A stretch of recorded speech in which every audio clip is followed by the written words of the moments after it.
Good morning, everybody. Good morning. We're going to begin our breakfast. Take your seats. Good morning. My name is Ross Sandler. I'm professor of law and director of the Center for New York City Law, and I welcome you to our sixth breakfast of the year here at New York Law School, our City Law Breakfast. We are delighted to have these breakfasts, and they're co-sponsored with Consolidated Edison, which helps pay for this, Verizon, the Murray Goodgold Foundation, and the law firm of Greenberg Traurig. And without their help, financial support, we couldn't keep these going, and without a charge. We're delighted to be able to do that. Today, we are very honored to have Lillian Roberts with us. She is the executive director of DC 37, which the DC 37 is a conglomeration of unions, and the unions total about 125,000 members with about 50,000 retirees. So that makes Lillian Roberts the senior, most important union executive here in the city, the one who really does matter in an extraordinary way to not only the city government, but to everybody in the city, because the people that she represents do so much for all of us. She started as a secretary of the University of Chicago Hospital Local. She was a nurse's aide in Chicago, and in that capacity came to the attention of Victor Gottbaum. Now, Victor Gottbaum is really an exceedingly important person in the history of New York City labor. He came to New York. He was here with Lillian Roberts in the 1960s into the 70s when the unions were organizing. A great deal of turbulence during that time as to which unions were going to represent which employees of the municipal governments and the state.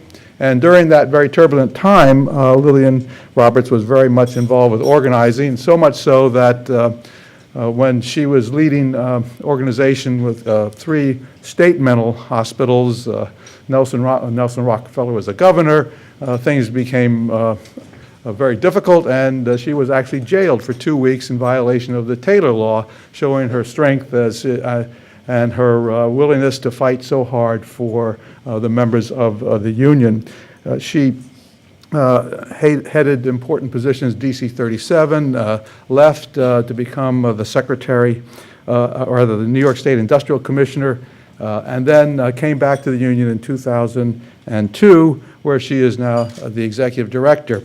I asked for a bio, and I got a very brief bio, and that had the basic facts, and I was happy to have that, but then I was told that there was a wonderful interview of her on New York One.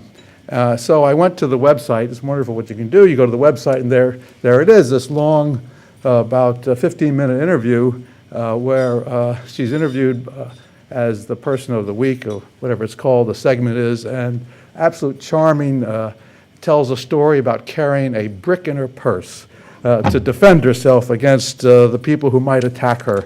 A very strong-willed, very able union leader. We welcome Lillian Roberts to the microphone.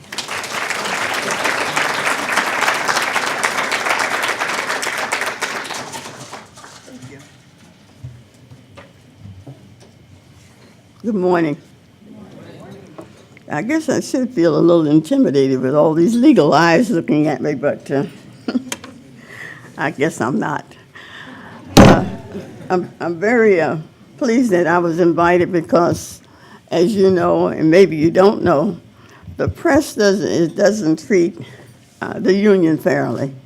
They get one side of the story, and we never get a chance to tell ours. So when I get a chance, I try to paint a picture so that you get an idea of what is going on in the city and elsewhere. The municipal workers or public service workers all over this country is under attack. And I think it's a smokescreen as to what is going on in society as a whole. And I'm going to try to outline that for you. First of all, they attack the public service workers because of a pension that they have.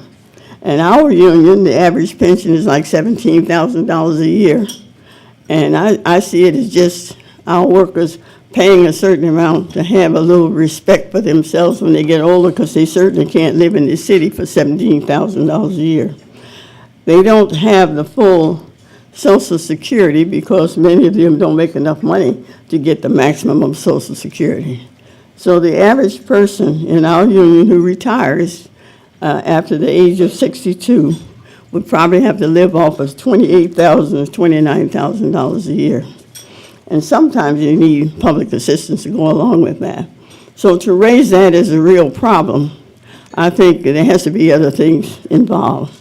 Of course, there's 7 pension plans, so I'm speaking about ours. When our pensions are calculated, we have a 10% cap on any overtime. So I want to assure everybody that we're not abusing anything. I think the real problem is the use of the taxpayers' resources. In the other states where our union represents public employees, such as Wisconsin, Ohio, Indiana, Michigan, and so on, the Republican governors went into office, gave a tax break, this is the second tax break, to the business community, and then proceeded to beat up on the public employees, asking for givebacks. Well, I'm not, and I'll say, that haven't done our homework. I don't see that in the card, but happening here in New York. One of the things that I did when we started is each person who comes into a position such as mine decide how they're going to handle it. Because being a labor leader is not just standing up here talking to you and going back and carrying the message. It's a big responsibility. We have 1,000 titles, 54 local unions. Each local union have its own officers, and each one of them, of course, seek to get as much as they can, and they don't care how they get it. And it's our job to be responsible as to what is the proper position that you will stand and say to them, this is about it, this is as far as we're going to go, and therefore, I think we should evaluate accepting this package. I say that because one thinks that it's very easy, that you come in and you tell the person something, that's the end of it. It's not. You have to debate, you negotiate with management, and you also negotiate with your members in order to get, a sound position. Well, having taken this job, the first thing I decided I needed to do was to find out as much about the city government, how it operates, what it has, and how the elected officials impact on what it has as I possibly could.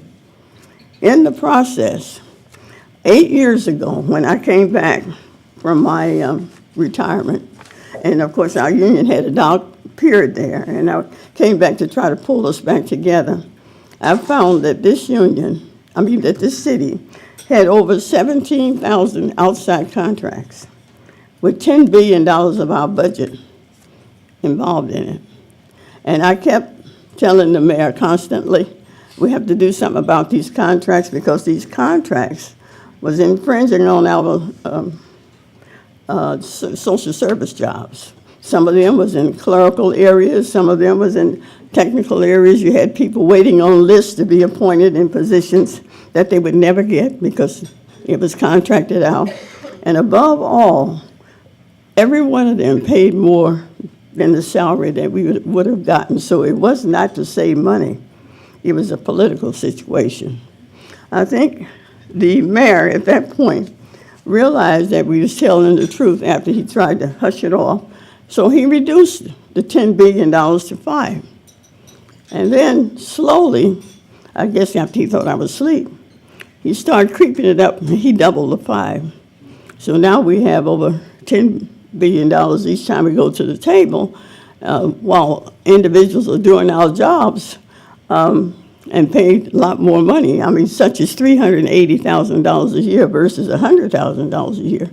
I realized that this had nothing to do with saving money. It had to do with who you know and what your intentions were when you left. We raised all these things for a long time, 8 years of it. Every single deputy, nothing happened. Finally, the federal government came in and investigated and found, just in one contract, we got a long way to go, that there was 6 persons indicted and $80 million stolen. And so while they were laying off workers who could do that job, and while they were discontinuing programs, nobody was keeping up with the store. In the Board of Education, now we're talking about laying off teachers, you have over 2,000 consultants making $380,000 a year. You have a surplus now that we're running behind and kicking up the dust of over $3 billion. We're talking about making a park along the Hudson River up another $3 billion. So why the hell are you laying off teachers, and our children are going to suffer because of that? So what I'm finding, that it has nothing to do with the continuity of services and the things that we deserve. It has to do with who you know. And of course, there's an attack on civil service and everything that brings about the union. So I'll tell you this because everything that happens has to do with who you elect and what their policies are. And we're about now to go in to negotiations. And I'm going into negotiations because there is money, is how it's being used. On the 28th of this month, one of the pieces of research that we're going to do is to talk about uncollected taxes from the businesses. And I guess you don't know that the adult centers, the adult clubs, entertainment clubs don't pay tax. Now, I don't know whether the lap dances have anything to do with it or not, but they don't pay tax. And so we're going to find out why they don't pay tax. The same thing happens with garages. There's a whole series of people not paying taxes. Hotels, all kinds of things are happening. So we're going to review that, and we're going to submit that, and we're going to go to the city council with it. On the contracts, we did have a hearing in our office, and we came up with monies that could be saved, and we are submitting that, and we have written legislation, our attorney's here, and we're submitting it to the city council. We're going to fight vigorously for it, because I don't know why we can't have transparency on these contracts, where some of them have contractors who are very shady. We have an overrun. Just in one contract where I talked about the $80 million, there was an overrun. The contract started out at $68 million. It turned out to be $780 million. And when we really looked at that very hard, that's where you got your $80 million worth of thievery that was taking place. And there's a whole number of them that's just got to be looked at, because that is the revenue that we talk of. And many of these contracts have nothing to do with this city, as much as we need jobs. Many of them out of state and out of the country. And some of them are in countries where they don't even want to release the information, shell cooperation and so on. But you'll be hearing that. And the only way that you have information is that many of the reporters, like Gonzalez and Lisberg and now Chen, are running investigations on their own and coming out with the information. So it's not just my information. And so I'm saying that to say that we feel that we are a responsible union and we have the continuity. Our members will be there until they retire. You have the politicians that are elected, and we hope when they are elected that they will do the right thing. And they all have an agenda. Some of them have a good agenda, and we're part of it, and some of them have other agendas, and we're not a part of it, and we all pay for that. And if you think that it's not sort of a conspiracy, take a look at what happened to the foreclosures. Take a look at your 401k and the pensions and things of that kind from Wall Street. So we're going to have to wake up and speak up and fight for what we know is right. One thing impacts on the other. When you put things out of reach, you have the homeless population. We should be ashamed of what's happening there. You have 38,000 people homeless, 17,000 of them children trying to go to school and learn something. Then you turn around, the kids aren't learning, but you can pay $30,000 plus to incarcerate them.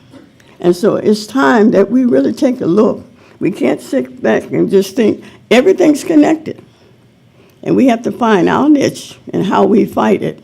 And it's been very unfortunate for us as a union that we have not been able necessarily, except we have a few things that we use, like a station, I don't know how many people watch it, and a little TV program trying to arouse the public. And if there's anybody that can help us with that, it's this group in this room today. And that's why I came. And that's why I'm going to be willing to answer any and all questions that you have. But we are in a crisis mode that we shouldn't be in. This city is not broke. Look around you and see all these buildings that's gone up that had tax-exempt status, and they never came back on the payroll to pay their tax. And they didn't even have anybody to monitor whether they was paying tax.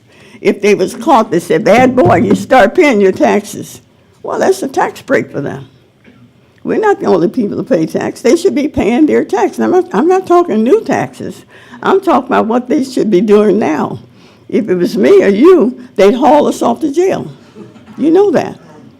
But garages, you have some of the tax-exempt churches that had tax-exempt. They sold properties that now should be on the rolls. They wasn't collecting those. You had billboards. They should be paying $20,000 for a billboard. There's 9,000 of them. They only collected from 3,000, that is. You had cell phone towers that never entered the tax roll. But then you had all these other things that's prohibiting us from having people take their rightful place in employment. And when that happens, we all pay, because I know that every time you go to the store, things are getting more expensive than they were before.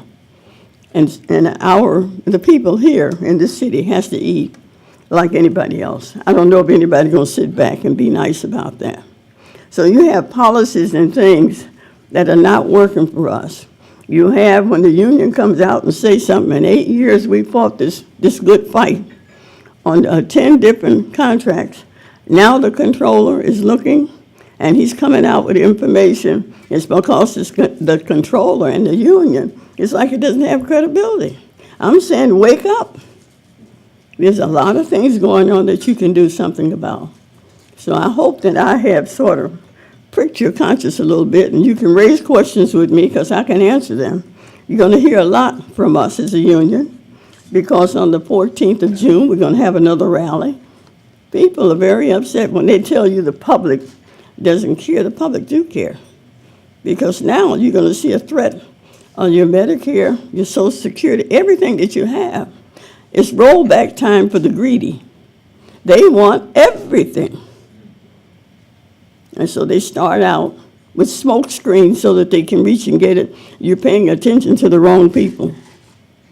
You got to know why it happens. And so I welcome being here today to tell you that I'm going to do my part, and I hope you do the same. If you haven't noticed what is going on around you, start noticing. Start asking questions. Don't wait until it's your turn, because I don't see that anybody in here is wealthy or getting contracts of people who've never done anything. Imagine giving away services that everybody sooner or later is going to have to pay more for. When you give it to a contractor, he's in it to make money. The city is not. There's no profit. So know the difference. Why would you, for instance, you have a hospital system that's got 11 hospitals and a number of clinics that takes care of the needy. Why would you take the laundry and contract that out? Why would you contract out the lavatory services? Because that person who gets that contract is going to raise the amount of money required in order for you to get the necessary information. You become enslaved to them. The same thing with the parking meters. Why would you contract out money that you need to run the city? So who we elect and what they do with our resources become very, very important to us as a people. And I have learned that the hard way in these last 9 years being where I'm at. And it's had a hard time in society. So in order to fight the good fight, I've had to do a lot of research. I got 2 people on the payroll. And every time there is a contract, I want to know what it's going out for, how much it's costing us, and do we have a civil service list that people depend on moving into employment that have a list of these people. And each time I'm finding that they're willing to have money to pay more on the outside than they would for people who are here in this city. And when the people in the city aren't working, we all share the burden for that. And so it has been very, very hard. I want you to start looking. It's been worse this time than ever. Don't have the illusion, oh, the mayor's rich. He's rich. But that doesn't mean anything with him taking care of his friends elsewhere, because he's certainly not taking care of the city. And I said very boldly, if he was here, I would tell him that. I can get in his face because I'm old enough to get in his face. That's right. I owe nobody nothing but the people I represent. And I want to do that fairly. And there's a lot of people who feel bad and know things are happening, but they're afraid of their careers. Or they want to get elected to something and they don't want to, ruffle. But I've said it. We've had to go outside to get people to come in here and take a look at what is going on with the resources. It's just sad to see, and nobody talks about it, a big pool of money with families living in transit hotels. And the city paying $140 a day for a family. Well, why can't you make provision and take those public housing places out of they've got them sort of stockpile with nobody in them, and when money come in here from Washington to do anything, they don't do it. They don't use the money for what they're supposed to. You're living among rats and roaches, and the city council allocated money for it, but they didn't use it. They laid off the people who have the license to do this. Don't tolerate these kind of things. I'm asking you. And we try, we have our little press conference, and they don't care. But they'll care when somebody's child get bitten, because the rats that get bold enough to do that, they eat too. And then we have the diseases and things of that nature. And people in Harlem and various places, they can't speak for themselves. We represent the few that work. And when we stop talking, watch out. We're telling you what the people are saying on the outside. They're tired. Take a look at all the other various countries, Egypt and what have you. People are rising up. They're sick and tired. And when we start talking, then it's not going to be very healthy. So I'm raising all kind of hell that I can. We're marching and letting them know that it's time that they do the right thing by New Yorkers, and it'd be a better place for all of us. So I've sort of given you an overview of what I have found. And it's based on facts. Because it comes from a union doesn't mean it's not true. That was the mistake they made when they were stealing our $80 million just in one contract. And remember, there's over 17,000 of those contracts with over $10 billion of our budget involved in them. And they're doing the kind of jobs that people are waiting to come off the civil service list. They've been tested and vetted and ready to go on. It's not moving. They want to kill civil service. Why? They want to put on those jobs who they want to put on the jobs. And the only fair way is to have the testing that we have. We all got a stake in this. So I come not only to give you that information, but to answer your questions, because obviously, if I've made these statements, I've got backup for it. Anytime you want to come down, we've got reams of paper. We will carry you through it so that you can see it for yourself. But wherever you are and whatever you do, remember, start examining things. Don't take things for granted. That's how people lost the thousands and thousands of their homes, when people believed in this country and saved their money and bought their homes and got tricked out of homes with these damn banks. Then they went down and got money from Washington, and people now are sitting back and they're not going to make jobs because it's sticking us up again and turning around and saying, oh, the public service workers are part of the problem. Average salary for us is $30,000 a year. If you don't have a mate helping you, you're not going to be able to even stay in your house. So I've given you a challenge today and some sad news, because I need partners out there on the battlefield. So I want to thank you for listening to me, and I'm certainly ready for any questions that you want to ask.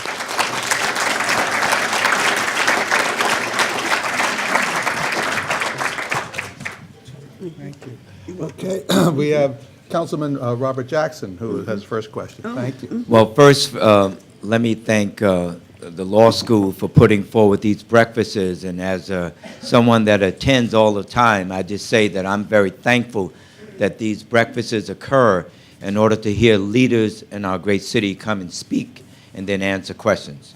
Lillian, let me thank you as the leader of DC 37, and in fact, I'm so happy that you're here speaking up, and I say to you that all of the members of DC 37, all of the various locals, should be proud that you as executive director and your staff have taken on the administration and spoken up over the years as far as all of these contracts. Billions and billions of dollars of contracts. And quite frankly, now all of the information is coming out. I mean, $80 million they stole from us. They literally ripped us off while we were asleep. When I say we, the entire city was asleep. But obviously, the administration of Mike Bloomberg is definitely in charge of that. The city council also, we should be more aggressive on this with you and with John Liu, our city controller. I don't think it's just one individual's responsibility. Collectively, we have a responsibility to ensure that our city is working and working well. But I say to you, as the former chair of the Contracts Committee, because as you know, I was the Contracts Committee chair for 4 years, and also now I've been the chair of the Education Committee for 5 years. I read today's Daily News, and did you see Juan Gonzalez's article about contracts? And I believe it was referring to the Department of Education, where we were contracting out abroad, where they were paying people up to $140, not a day, an hour. An hour. Wait a minute. Did you hear what I said? I'm going to get that job myself. $140 an hour. Totally absurd. Absurd. And I think that that's what we have to focus in on. What are we really doing? What are we really doing as a city? Are we really trying to get out of, having any city employees whatsoever and going totally towards privatization? I hope not. I really, truly hope not. And I say to you, tell me more. What can we do as members of the city council, as representatives here of various agencies and departments, and as leaders in our city? Because most of the people that come here are agency heads, their management staff, other leaders that are interested in our great city, union people. These are key people right here. Tell us more what we can do in order to help DC 37 to expose the abuses of contracts in our system. And I say to you that I'm committed to work with you and your leadership in order to expose that, in order to make sure that every dollar that New York City spends is in the best interest of the total people of New York City. Well, I first want to thank you, because we have been going to the city council, and for the first time in the last 2 years, when the mayor comes with his budget to lay off people, the city council has stood up and said, oh no, we're going to take a look at this. And they did, and they negotiated. And of course, there's always the little sickness that comes out. But you have been very good. We're in the backyard, and as you know, we're going to be having a hearing on the 28th, because it's not just talking about those contracts, it's talking about uncollected revenue. And we're going to come out and we're going to let you know through the press in any way we can how much money is uncollected that should be collected by law. This is nothing new. If you got a garage, you're supposed to pay your taxes. And if you've got a adult entertainment center, there's 900 of them here, you're supposed to pay your taxes. But somehow, maybe it's exercise that they're letting them get off with. I don't know. They're not paying taxes.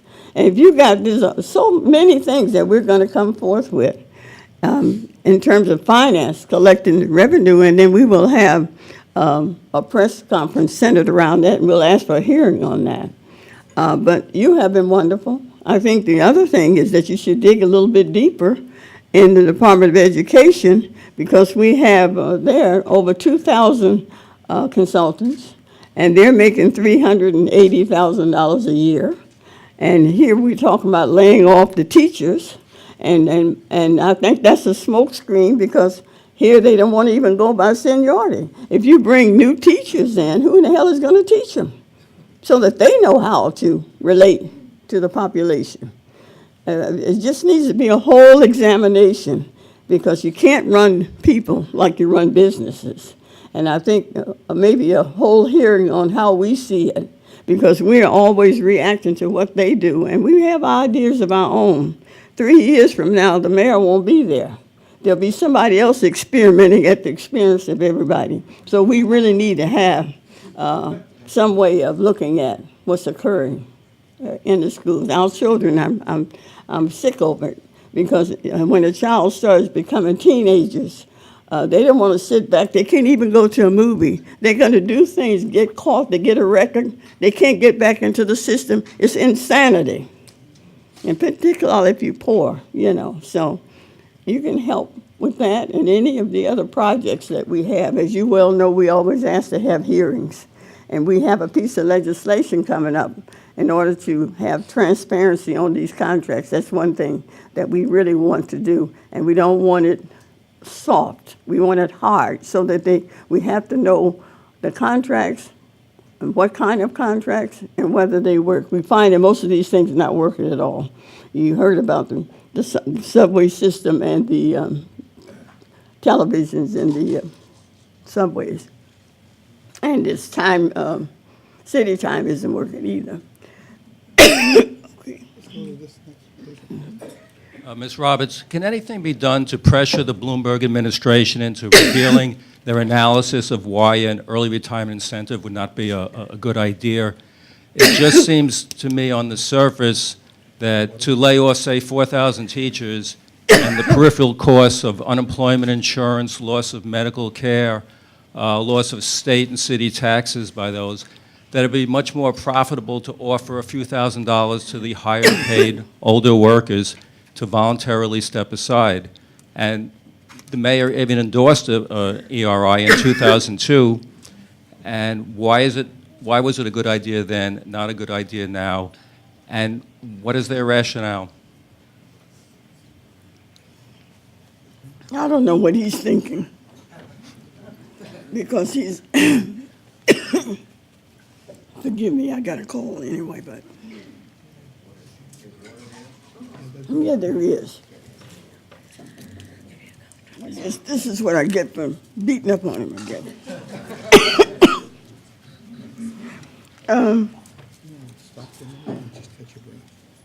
Yeah. We're going to take a moment, then we'll come back. Just take a break. She has water. I have.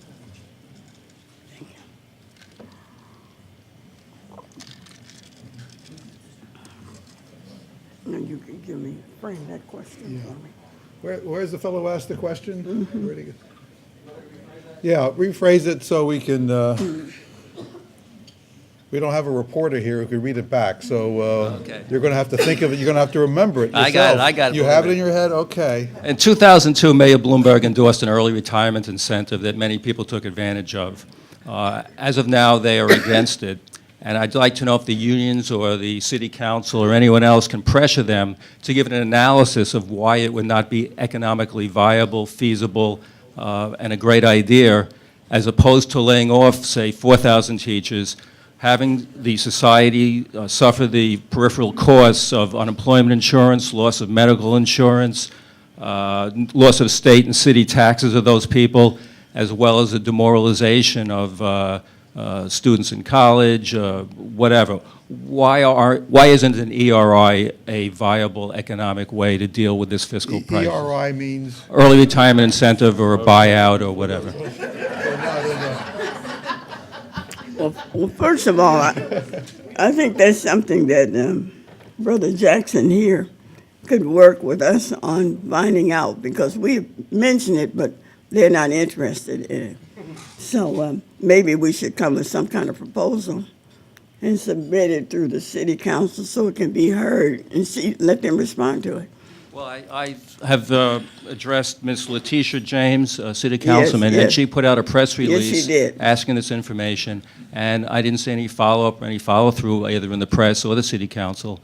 And I was just wondering why isn't it explored and why isn't transparent, why it's not a good idea. Well, I think because Brother Jackson is in charge of the chairperson for the education, that he can propose that. And we would join him on taking a good, hard look at it. And You're not thinking of early retirement, are you? no, I retired once. I had to come back and get my exercise. I have a quick question. When you're talking about the city contracting out, how do you think pension planning factors into the city's decision? Because to me, I think of contracting out as a means of saving money on future costs in terms of pension. So I don't know if you believe the city may be thinking that, because you were saying you were thinking to yourself, what are the reasons? Why would the city do this? It's not saving money. They're paying workers, someone $300,000 when they could pay a city worker $100,000. Well, I think it's political, frankly.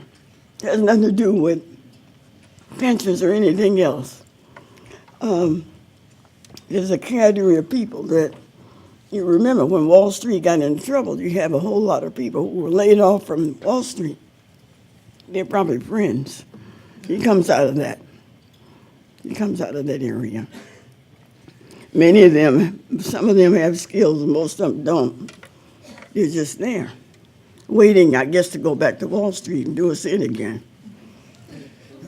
Pardon me. I think we're going, it's a little difficult. As you can see, Ms. Roberts has a little cold, and Yeah. as a result, I think I'm going to stop it here. And perhaps those of you who have questions, I apologize to the person standing there, maybe you can come up and talk to you at the table before you leave. I also, I just, out of concern, so we should do that. But I want to thank you for coming and for delivering a really quite enlightening talk. I look forward to June 14th with the Raleigh. I hope you'll be in good voice for that. Oh, I will. Good. At City Hall, I guess we're all invited. Yes, you are. As we always do, we like to give a product of the scholarship of this law school to our speakers, and this is by my colleague James Simon, Lincoln, and Chief Justice Tawney, and I present it to you with gratitude for coming today and for being such a wonderful union leader. Thank you so much.